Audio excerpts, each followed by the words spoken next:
Saudara-saudara kaum muslimin yang berbahagia, hadirin, kesempatan malam ini saya ingin cerita akhirat saja. Sudah pernah ke akhirat belum? Mau? Kalau mau saya daftar, besok berangkat. Salah satu rukun iman yang 6, percaya kepada adanya akhirat. Satu saat alam ini akan hancur sehancur-hancurnya. Bumi, gempa, gunung meletus, air laut tumpah ke darat, planet-planet bertabrakan, halilintar menyambar, angin topan bertiup, semua yang bernama hidup mati. Itu kiamat. Lalu kita akan dibangkitkan di padang mahsyar, dibangkitkan dari kubur kita masing-masing. Dan subhanallah, pada saat bangkit dari kubur itu, keadaan muka kita ini menurut satu riwayat berubah menurut amalan kita masing-masing. Jangan heran nanti ada yang dibangkitkan dari kuburnya itu mukanya berubah jadi muka tikus. Hebat sekali, badannya badan manusia, tangannya tangan manusia, mukanya muka tikus. Sebab apa? Sebab waktu di dunia amalannya amalan tikus. Apa amalan tikus itu? Suka menggeragoti barang yang disimpan rapi-rapi.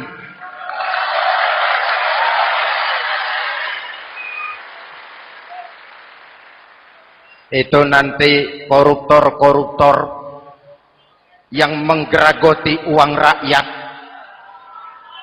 itu nanti bangkit mukanya muka tikus. Na'udzu. Saudara lihat, oh ini yang geragoti uang rakyat mukanya muka tikus. Ada lagi yang bangkit dari kubur, mukanya itu berubah jadi muka harimau. Kenapa? Waktu di dunia amalannya amalan harimau. Apa harimau itu? Mau menang sendiri, keras kepala, kupeh. Di mana ada hutan, rajanya pasti harimau. Padahal hutan belum pernah bikin pemilihan umum. Betul? Tapi harimau tidak peduli ada pemilihan umum atau tidak, saya raja hutan. Setelah naik jadi raja di hutan, harimau bukan melindungi rakyatnya, malah makanin rakyatnya.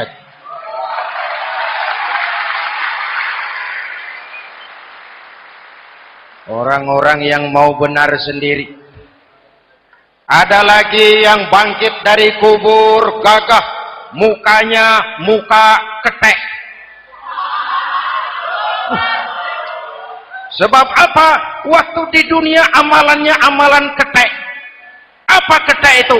Rakus, serakah, tamak.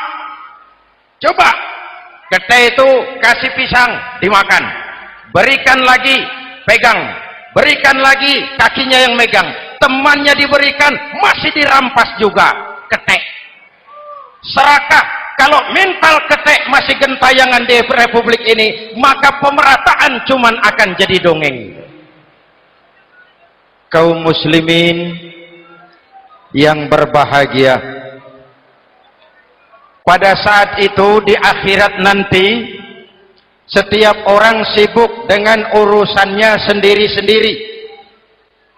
Boleh jadi setiap kita lalu akan dimintakan pertanggungjawaban jawab.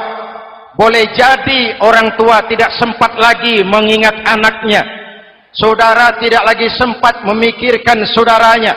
Tiap orang akan dimintakan pertanggungjawaban jawab. Dalam kondisi seperti itu, Rasulullah mengajarkan sab'atun yudhilluhumullahu yawma la dhilla illa zilluh.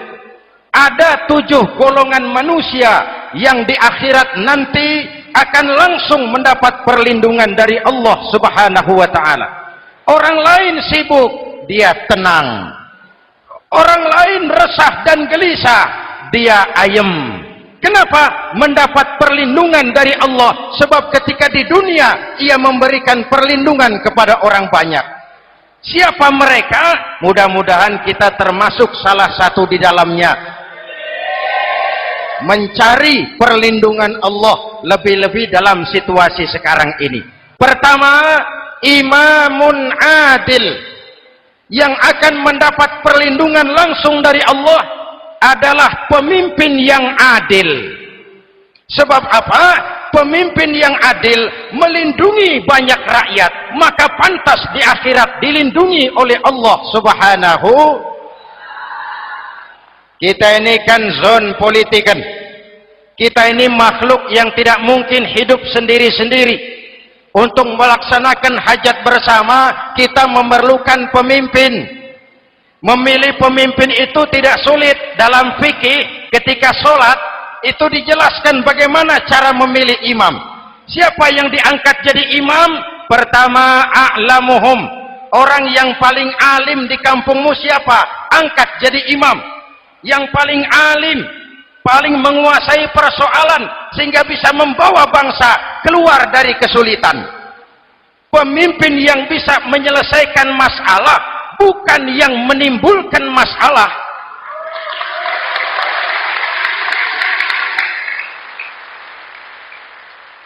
Apalagi kalau pemimpinnya jadi masalah, bagian dari masalah. Ini namanya pengurus jadi urusan.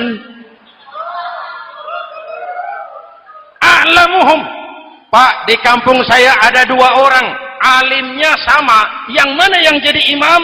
Afsahuhum, yang lebih fasih lidahnya, yang paling pandai menyuarakan aspirasi rakyatnya, punya sense of crisis. Yang satu alim tapi pelo, yang satu alim tidak pelo, yang tidak pelo jadi imam. Kenapa? Tidak sah orang fasih bermakmum kepada imam pelo. Pak, ini imam pelo, makmum pelo semua, sah. Namanya kampung pelo. Aduh Pak, ini 2 orang alimnya sama, fasihnya sama, yang mana yang jadi imam? Aktsaruhum sinnan, yang lebih tua umurnya, senioritas baru dihitung. Lahirnya bareng Pak. Yang mana yang jadi imam? Awaluhum hijratan, yang lebih dulu tinggal di situ, yang punya semangat nasionalisme yang tinggi, yang cinta kepada bangsa dan rakyatnya. Sudah ada imam, sudah, ayo azan. Apa azan itu? Proklamasi. Sholat mau dimulai. Sudah azan? Sudah. Qobliyah 2 rakaat, qobliyah. Apa qobliyah itu? Dulu ada namanya Panitia Persiapan Kemerdekaan Indonesia, qobliyah. Sudah qobliyah? Sudah. Luruskan shaf, atur barisan yang lurus, rapatkan barisan. Apa ini? Bentuk pemerintahan yang kompak, bersih, berwibawa. Jangan sesama elit saling tawuran.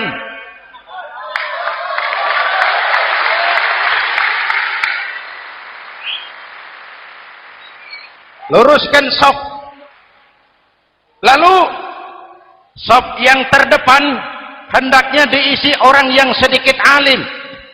Tidak perlu alim betul, sedikit alim. Maksudnya apa? Kalau imam keliru dia bisa tegur. Kalau imam salah dia bisa tegur. Kalau imam batal dia bisa gantikan. Ini wakil-wakil makmum. DPR, DPRD.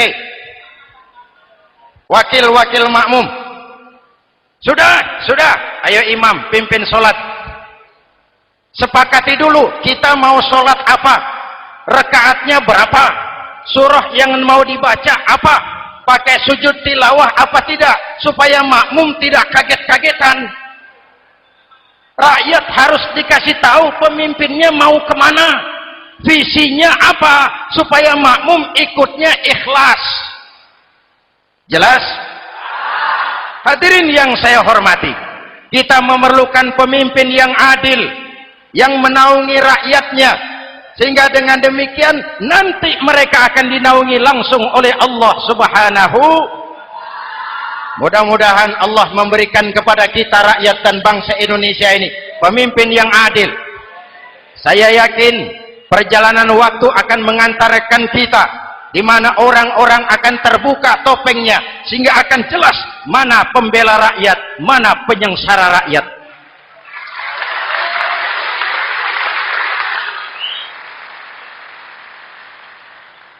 Lalu sebenarnya tiap kita ini kan pemimpin.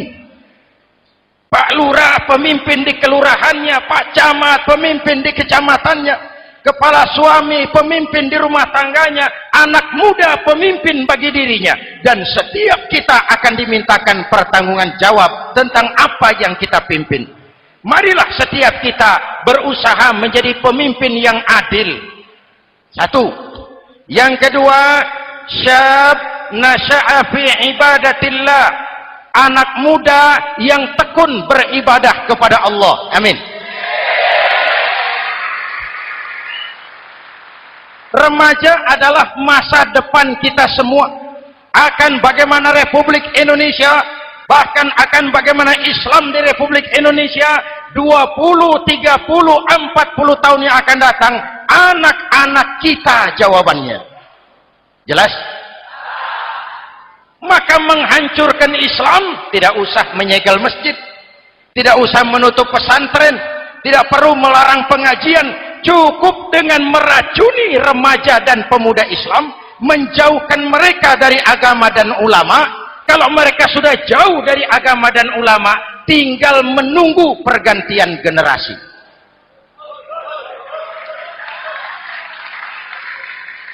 Maaf, kalau yang sudah 60 tahun ke atas itu saya anggap angkatan selamat. Generasi tanda seru. Insya Allah mantap akidahnya, tidak goyah imannya. Tapi yang 30 tahun ke bawah, adik-adik saya ini, the next generation, kalian yang jadi pilot project. Hei remaja-remaja Islam, kalau mau jadi remaja dan pemuda modern, jangan dekat-dekat ke masjid kuno. Masjid khusus 70 tahun ke atas. Baca Quran kampungan. Ngaji urusan akhirat. Seiring dengan itu, modernisasi diartikan dengan westernisasi. Kau tidak bisa jadi pemuda modern kalau semua yang datang dari barat belum kau telan mentah-mentah.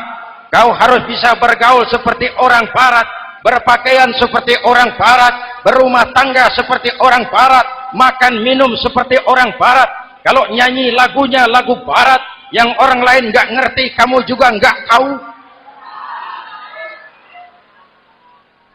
Mengalirlah narkoba dalam segala bentuknya. Maka muncullah generasi-generasi santai, generasi-generasi salon yang mencoba mencari pelarian hanya dengan kesenangan sesaat, tapi menghancurkan masa depan yang pasti.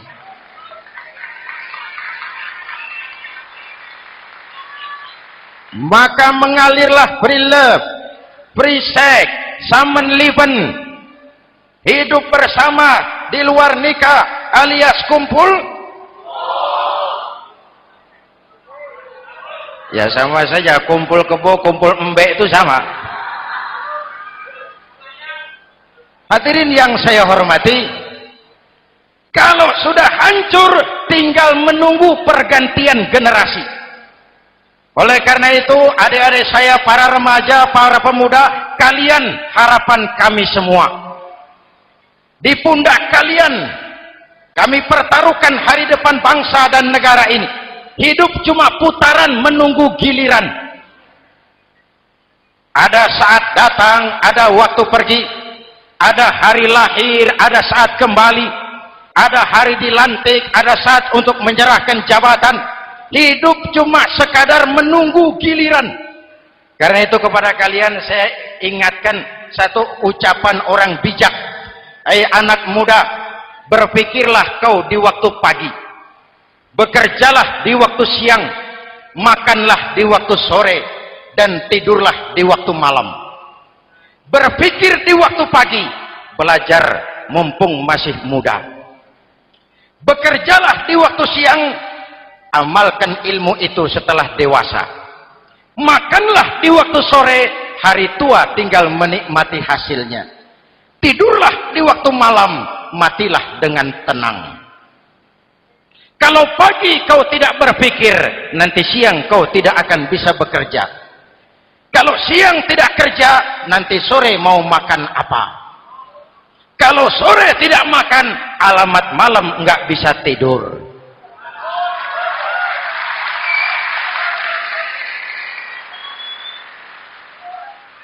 Kalau waktu remaja, waktu muda maunya santai-santai saja, dewasanya bingung. Kalau dewasanya bingung, hari tua terlunta-lunta. Kalau hari tua terlunta-lunta, matinya menteleng. Maka lebih baik makan singkong betulan daripada makan roti mimpi. Ayo, makan singkong betulan, makan roti mimpi, lebih bagus mana? Lebih bagus makan roti betulan. Kalau perlu, lebih baik sekolah sambil dagang koran, sekolah sambil parkir mobil, sekolah sambil semir sepatu, daripada petatang peteteng tanpa prospek hari depan yang ada artinya.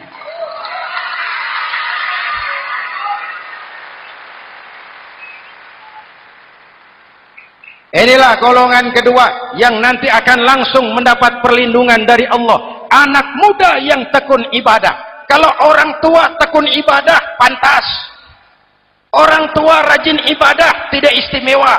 Masya Allah Pak, itu orang tahajudnya hebat, wirid yasinnya mantap, puasanya luar biasa, zikirnya mantap. Umurnya berapa? 70.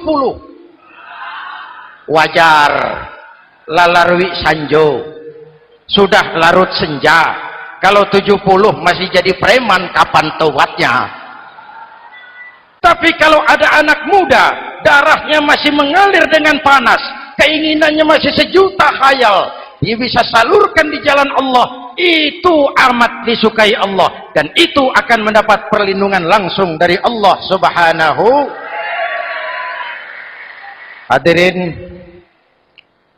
kaum muslimin di seluruh tanah air yang saya cintai, sekarang kita sampai kepada golongan ketiga yang nanti dinaungi Allah. Itu siapa?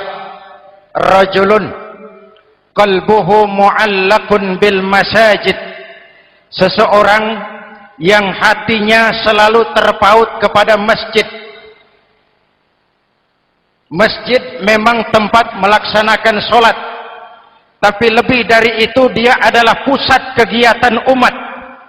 Umat Islam dengan masjid seperti ikan dengan air, tidak boleh berpisah. Sehingga ada hadis qudsi mengajarkan, inna buyuti fil ardil masajid wa inna zuwari fiha ummaruha. Rumahku di permukaan bumi adalah masjid. Orang-orang yang memakmurkan masjid adalah tamuku. Dari masjidlah terpancar semangat silaturahmi, dan itu yang sangat kita perlukan sekarang. Di tengah-tengah kerentanan kita sebagai bangsa, masjid harus jadi lem perekat. Di sini siapapun yang datang mengucapkan assalamualaikum, betul? Menebarkan salam, menebarkan rasa damai, bersalaman. Kata Nabi, ma min muslimaini yaltaqiyani fayatasafahani illa ghafarallahu dzunubahuma. Apabila dua orang Islam bertemu lalu bersalam-salaman, Allah akan menghapuskan dosa yang terjadi di antara kedua orang itu. Bangsa kita sedang rentan perpecahan. Benih-benih disintegrasi bertebaran di mana-mana. Maka mari kita kembali ke masjid untuk menyusun semangat kebersamaan, meluruskan saf, merapatkan barisan, dan menerjemahkannya di luar masjid. Ini ada kaitannya dengan faktor yang keempat yang langsung dilindungi Allah. Siapa mereka? Rajulani tahabba fillahi ijtama'a alaihi wa tafarraqa alaihi. Dua orang yang bersaudara, bertemu karena Allah, berpisah karena Allah, itu akan dilindungi langsung oleh Allah di hari akhirat nanti. Dua orang bersaudara bertemu karena Allah, berpisah pun juga karena Allah. Tadi dalam perjalanan ke sini saya melalui sebuah desa, masih ada sisa-sisa tawuran antar desa. Saya tidak sebutkan desanya, itu rahasia perusahaan. Saya cuma prihatin, siapa lawan siapa, siapa yang kita bakar rumahnya, siapa yang kita sambiti dengan batu, siapa yang kita rugikan, padahal urusannya kadang-kadang sepele. Di satu desa misalnya cuma urusan kaset jadi tawuran antar desa. Ini kan hal yang sangat sepele, padahal Nabi mengajarkan dengan keras, kalau dua orang Islam saling bertengkar, al-qatil wal maktul finnar, yang membunuh dan yang dibunuh dua-duanya neraka. Sahabat bertanya, ya Rasul, kalau yang membunuh masuk neraka pantas, kenapa yang dibunuh neraka juga? Rasulullah senyum lalu berkata, yang dibunuh pun sudah punya niat membunuh, cuma keduluan dibunuh. Andai kata tidak dibunuh, dia yang akan membunuh. Mari kita renungkan, kenapa sebagai bangsa kita seperti tercabut dari akar budaya kita. Kita jadi beringas, kita jadi brutal untuk hal yang sepele. Yang satu teriak Allahu Akbar, yang lain teriak Allahu Akbar. Siapa lawan siapa? Dulu Bung Tomo teriak Allahu Akbar, musuhnya londo. Sayyidina Hamzah, Khalid bin Walid teriak Allahu Akbar, yang dilawan kafir, Abu Jahal, Abu Lahab, Abu Sufyan. Sekarang si Ali lawan si Hasan, Hasan Allahu Akbar, Ali Allahu Akbar. Siapa lawan siapa?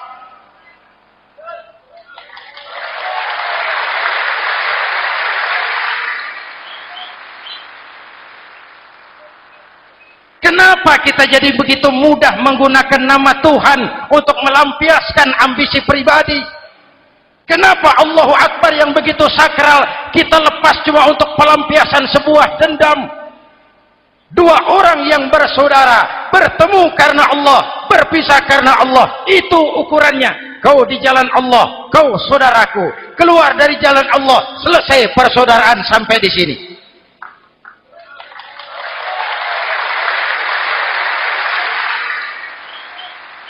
Hadirin, lewat mimbar ini saya kembali menekankan, mari kita pelihara kerukunan. Pertama, rukun antar umat seagama, sesama muslim harus bersatu. Yuk kita rukun, yuk kita kompak, yuk kita bersatu, yuk. Sesama muslim, kaos boleh berbeda, boleh, jaket boleh tidak sama, silakan. Paham politik boleh berbeda, boleh. Kau lewat sana, saya lewat sini, nanti kita ketemu di sana. Betul? Mari lapang dada menerima perbedaan, tetapi mengarah kepada satu tujuan yang sama. Walaupun bineka, kita ini tunggal, seperti dilatih di masjid ini. Dua orang yang bersaudara bertemu karena Allah, berpisah karena Allah. Hati-hati, di masyarakat sekarang ini kan lebih banyak tukang kompor daripada tukang lem. Tahu tukang kompor? Hangati sana, panasi sini, bakar sana, sulut sini. Terbakar kita, dia lari tepuk tangan. Udah capek kita rakyat diobok-obok. Udah capek kita rakyat dialamatkan, dijadikan adres. Semua kalau pidato demi rakyat, untuk rakyat, buat rakyat, padahal nggak pernah kenal sama rakyat. Kita cuma jadi alamat. Mari kita kokohkan akar kebersamaan. Kita sama-sama anak Ibu Pertiwi. Di negeri ini kita dilahirkan. Air negeri ini yang kita minum, udara negeri ini yang kita hirup. kalian remaja, kalian pemuda lebih bertanggung jawab karena kalian anak Ibu Pertiwi.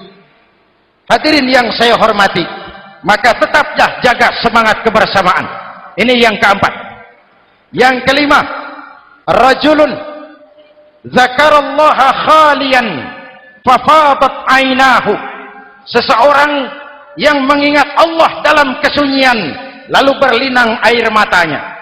Tengah malam, dikala orang sedang tidur, dia bangun munajat, gemersik tikar tersentuh tangan, laksana lambayan tangan malaikat maut datang hendak merenggut nyawa. Terbayang dosa yang pernah dia kerjakan, air mata berurai membasahi pipi tanpa terasa. Orang yang munajat semacam itu nanti langsung mendapat perlindungan dari Allah Subhanahu. Saya pernah baca hadis qudsi, merinding bulu kuduk saya mendengar hadis qudsi ini. Terbayang Indonesia saya, Indonesiaku, Indonesiamu, Indonesia kita semua. Apa kata Allah dalam hadis qudsi? Inni la ahammu bi'azabi ibadi. Kadang-kadang aku muak melihat tingkah laku manusia. Aku kepengen turunkan azab. Kalau azab turun di bumi, kita sudah merasakan banjir di mana-mana. Manado banjir, Sumatera Barat banjir, Jambi banjir, Bengkulu, tanah longsor di Purworejo, Cilacap banjir, Sukabumi gempa, Pandeglang gempa, ekonomi terpuruk, antar kampung tawuran, antar elit di atas tawuran.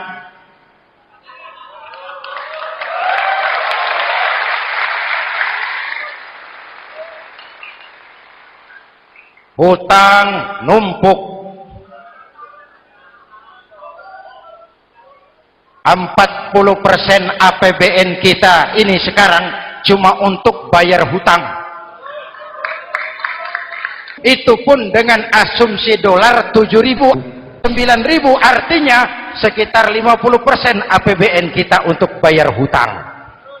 Untungnya sekarang ini yang agak menolong, harga minyak membaik di pasaran internasional. Hadirin yang saya hormati, ini lagi ngomong apa saya sih?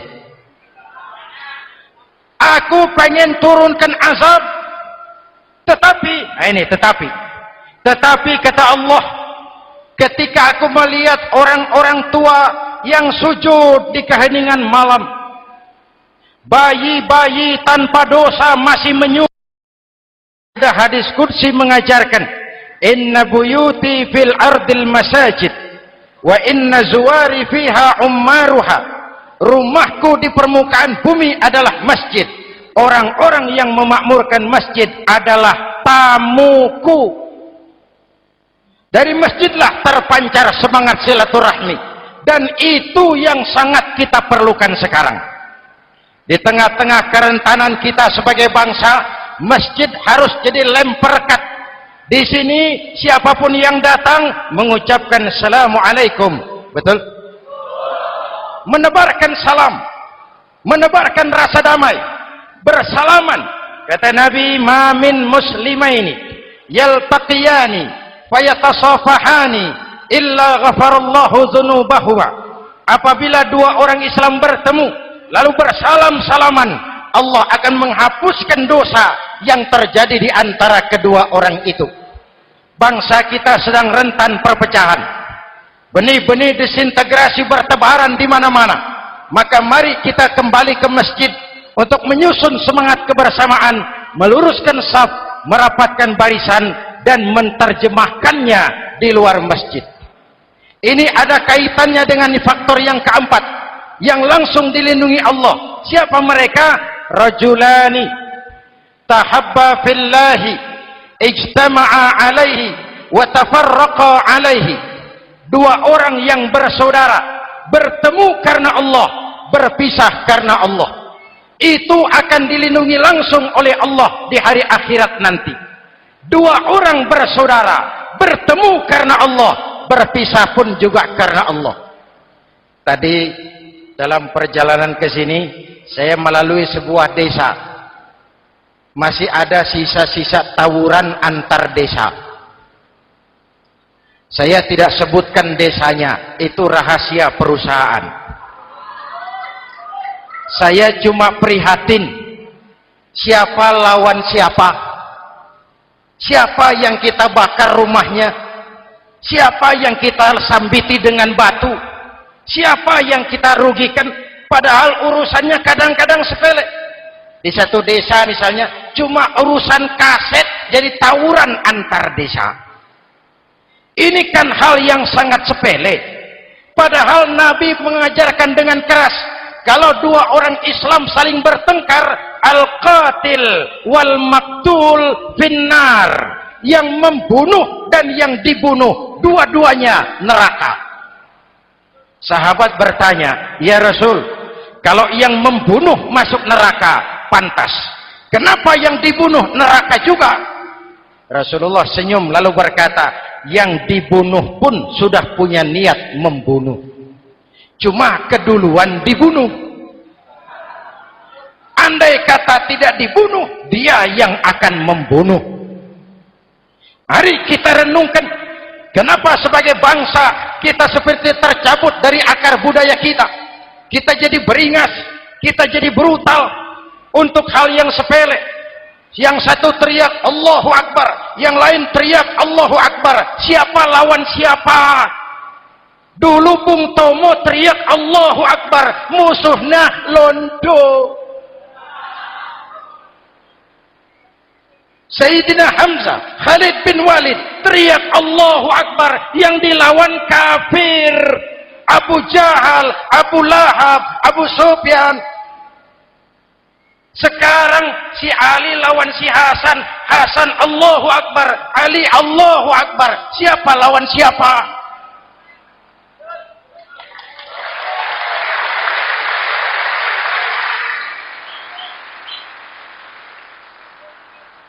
Kenapa kita jadi begitu mudah menggunakan nama Tuhan untuk melampiaskan ambisi pribadi? Kenapa Allahu Akbar yang begitu sakral kita lepas cuma untuk pelampiasan sebuah dendam?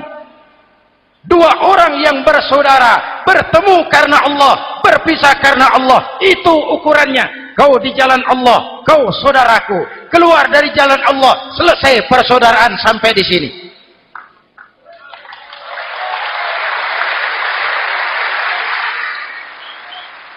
Hadirin, lewat mimbar ini saya kembali menekankan, mari kita pelihara kerukunan.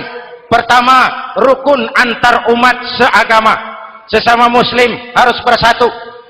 Yuk kita rukun, yuk kita kompak, yuk kita bersatu, yuk. Sesama muslim, kaos boleh berbeda, boleh, jaket boleh tidak sama, silakan.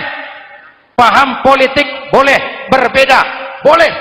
Kau lewat sana, saya lewat sini, nanti kita ketemu di sana. Betul? Mari lapang dada menerima perbedaan, tetapi mengarah kepada satu tujuan yang sama. Walaupun bineka, kita ini tunggal, seperti dilatih di masjid ini. Dua orang yang bersaudara bertemu karena Allah, berpisah karena Allah. Hati-hati, di masyarakat sekarang ini kan lebih banyak tukang kompor daripada tukang lem. Tahu tukang kompor? Hangati sana, panasi sini, bakar sana, sulut sini, terbakar kita, dia lari tepuk tangan. Udah capek kita rakyat diobok-obok, udah capek kita rakyat dialamatkan, dijadikan address. Semua kalau pidato demi rakyat, untuk rakyat, buat rakyat, padahal nggak pernah kenal sama rakyat. Kita cuma jadi alamat. Mari kita kokohkan akar kebersamaan. Kita sama-sama anak Ibu Pertiwi. Di negeri ini kita dilahirkan. Air negeri ini yang kita minum, udara negeri ini yang kita hirup. Kalian remaja, kalian pemuda lebih bertanggung jawab karena kalian anak Ibu Pertiwi. Hadirin yang saya hormati, maka tetaplah jaga semangat kebersamaan. Ini yang keempat. Yang kelima, rajulun dzakarallaha khalian fafadat ainahu, seseorang yang mengingat Allah dalam kesunyian lalu berlinang air matanya. Tengah malam, dikala orang sedang tidur, dia bangun munajat, gemersik tikar tersentuh tangan, laksana lambayan tangan malaikat maut datang hendak merenggut nyawa. Terbayang dosa yang pernah dia kerjakan, air mata berurai membasahi pipi tanpa terasa. Orang yang munajat semacam itu nanti langsung mendapat perlindungan dari Allah Subhanahu. Saya pernah baca hadis qudsi, merinding bulu kuduk saya mendengar hadis qudsi ini. Terbayang Indonesia saya, Indonesiaku, Indonesiamu, Indonesia kita semua. Apa kata Allah dalam hadis qudsi? Inni la ahammu bi'azabi ibadi. Kadang-kadang aku muak melihat tingkah laku manusia. Aku kepengen turunkan azab. Kalau azab turun di bumi, kita sudah merasakan banjir di mana-mana. Manado banjir, Sumatera Barat banjir, Jambi banjir, Bengkulu, tanah longsor di Purworejo, Cilacap banjir, Sukabumi gempa, Pandeglang gempa, ekonomi terpuruk, antar kampung tawuran, antar elit di atas tawuran.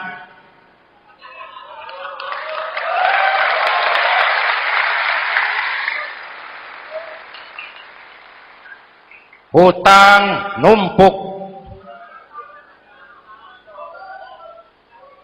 40% APBN kita ini sekarang cuma untuk bayar hutang. Itu pun dengan asumsi dolar 7.000, 9.000, artinya sekitar 50% APBN kita untuk bayar hutang.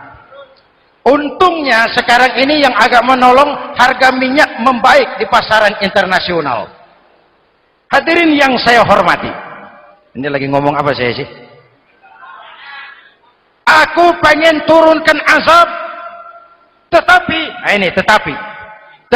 kata Allah, ketika aku melihat orang-orang tua yang sujud di keheningan malam, bayi-bayi tanpa dosa masih menyusu, binatang ternak melata mencari makan, murkaku surut, azab aku tarik kembali. Ayo renungkan hadis ini. Allah mau marah nggak jadi, azab ditarik, kesulitan diangkat, pertolongan datang, ada yang meredam murka Allah. Allah mau marah nggak jadi. Kenapa? Orang-orang tua yang tengah malam sujud sambil berlinang air mata, itu yang meredam murka Allah, yang ikhlas menangis kepada Allah, bukan menangis berdasarkan pesanan. Ini kan sekarang apa yang nggak bisa dipesan? Istighosah pesanan, demo pesanan, 10.000 berangkat. Ngerti apa enggak urusan soal lain.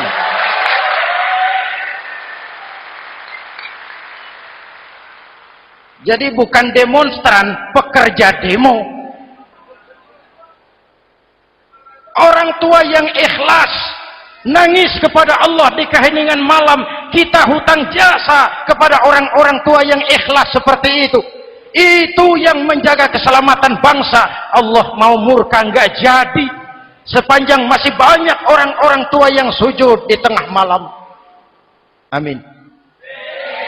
Yang kedua, bayi tanpa dosa masih menyusu, tanpa dosa, binatang melata mencari makan. Sekarang bagaimana kesulitan, nggak mau panjang, mengamalkan hadisnya terbalik. Yang disuruh itu orang tua tengah malam sujud, bayi tanpa dosa nyusu. Sekarang ini orang tua tengah malam nyusu. bayi tanpa dosa dibuang ke tempat sampah. Akibat pergaulan bebas, bayi tanpa dosa dibuang ke tempat sampah. Orang tua tengah malam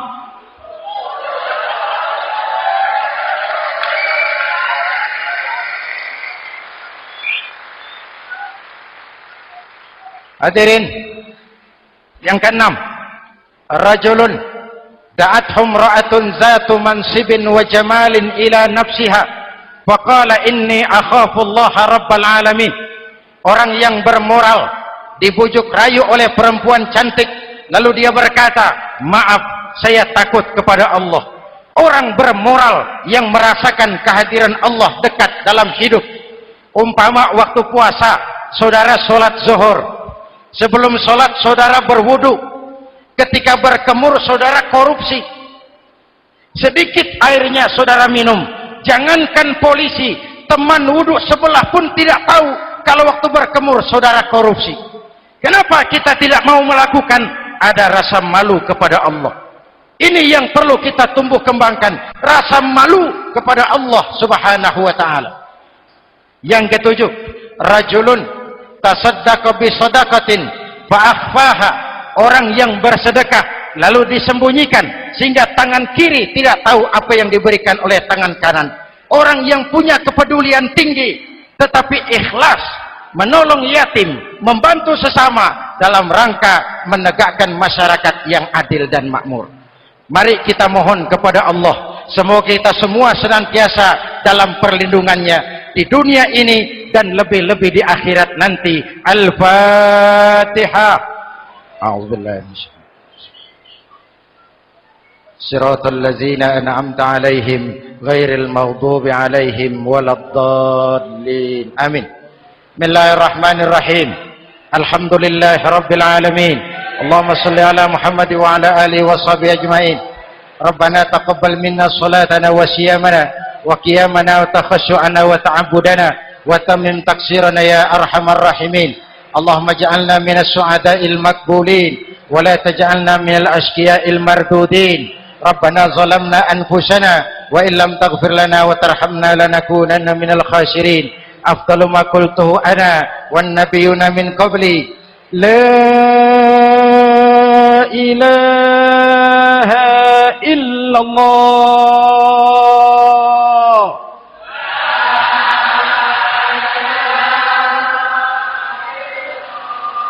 La ilaha illallah.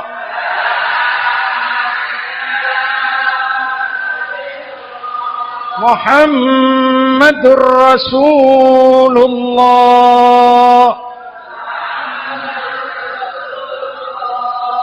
Kalimatu haqqin 'alaiha nahya wa 'alaiha namut wa 'alaiha nubashu insyaallah minal aminin wa akhiru da'wana alhamdulillahi rabbil alamin. Assalamualaikum warahmatullahi wabarakatuh.